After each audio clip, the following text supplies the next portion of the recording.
आणखीन एक महत्त्वाची बातमी आहे पावसासंदर्भातली। वर्ध्याच्या आष्टीमध्ये मुसळधार पाऊस झालाय आणि त्यामुळे अनेक घरांमध्ये पावसाचं पाणी शिरलंय।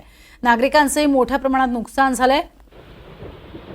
अनेकांना अक्षरशः पाण्यातच रात्र काढावी लागली आहे। सकाळपासून आता पाणी ओसरण्यास सुरुवात झाली आहे, तरी सुद्धा घरांमध्ये चिखलाचं साम्राज्य पाहायला मिळतंय। आणि याचा आढावा घेतलाय आमचे प्रतिनिधी निलेश बंगाले यांनी।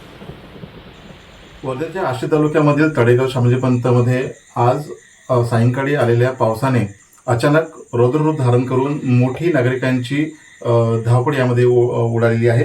मी आता ज्या एका घरामध्ये उभा आहे त्या घरामध्ये पाणी शिरलेलं आहे पावसाचं। आणि या ठिकाणी आपण बघू शकता हे या अशा मोठ्या प्रमाणामध्ये पाणी जे आहे ना हे पावसाचं या ठिकाणी शिरलेलं आहे। पूर्ण घरामध्ये पाणी शिरलं असून सगळ्या खोल्यांमध्ये पाणी दिसत आहे। सगळ्या परिसरामध्ये पाण्याचा जो हाहाकार आहे या ठिकाणी गेलेला आहे। तळेगाव शामजी पंथमधील काकडदरामधील हा भाग असून या ठिकाणी पूर्ण पाणी सर्वच रूममध्ये पाणी आहे। त्यामध्ये किचन असो, बैठक रूम असो किंवा कोणत्याही ठिकाणी पाणी आहे। आपण या ठिकाणी बघू शकतो ही घराची अशी हालत या ठिकाणी झालेली आहे। सगळं चिखलमय वातावरण या ठिकाणी झालेलं आहे।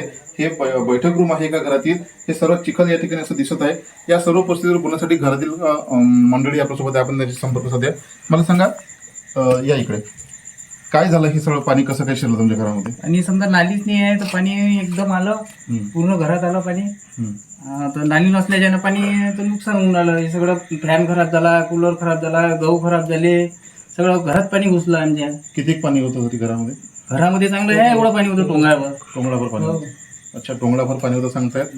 तुमचं काय नुकसान झालं पावसामुळे? किती पाणी होतं घरामध्ये? जवळपास टोंगळाभर पाणी असून आणि यांच्या घरामध्ये आजूबाजूच्या 2-3 घरामध्ये पाणी शिरलेलं आहे। यांच्या घराला भिंतीला फेगा पण पडल्या। 2-3 वर्षापासून आम्ही मागणी केली आहे ग्रामपंचायतला, पण तरी पण ग्रामपंचायत प्रशासन दुर्लक्ष करत आहे ह्या गोष्टीला। नक्कीच आपण जर बघितलं तर मोठ्या प्रमाणात पावसाने नागरिकांचं प्रचंड मोठ्या प्रमाणात नुकसान झालेलं आहे। या म्हणजे बेडरूम आहे ज्या ठिकाणी आपण आराम करत रात्रीच्या वेळी, हे बघू शकता कशा स्थितीमध्ये हे सर्व घर आहे। सर्व पाणी या ठिकाणी सांडलेलं आहे।